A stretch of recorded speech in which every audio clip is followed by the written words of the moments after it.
Gerą dieną visiems. Šiandien dar vienas naujas tutorialas ir jame parodysiu, kaip pasidaryti dubusį tekstą.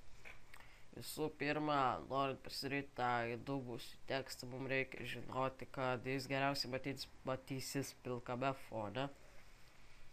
Arba, o jei ten norėsit kitose fonuose, tai ten reikės biškį daugiau uždėti. Ir taip toliau. Tai visų pirma, mums reikėtų kaip ir pilko fono. Maždaug dėkim šitą.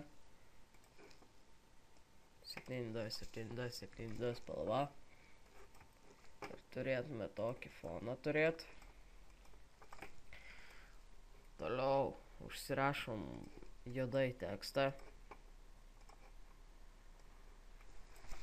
Būtinai juodai. Taip nieko nesigaus. Turėdami tą juodą tekstą duplikuojame layerį, spaudžiam strėlėje. Ir mūsų duplikuotą layerį pastumiam į kampą. Štai su apatiniu ir dešiniu mygtuku. Štai iš biškį pasistumė. Ir šį layerį nudažome baltai.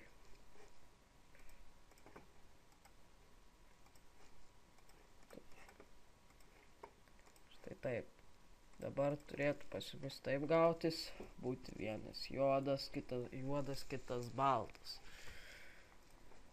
Taigi, baltąjį layerio opacity padarome 3, o juodojo 30. Štai gavosi gražus įdubęs tekstas. Dabar galit pabandyti apkeitinėti spalvas. Pavyzdžiui, kaip raudonai matysis.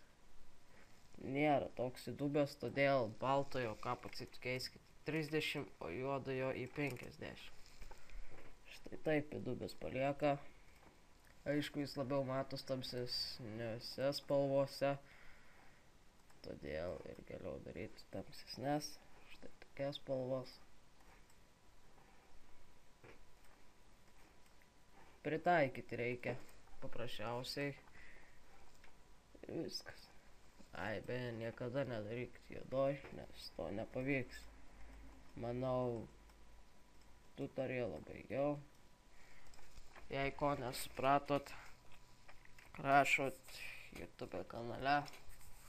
Ir ačiū, kad žiūrėjot.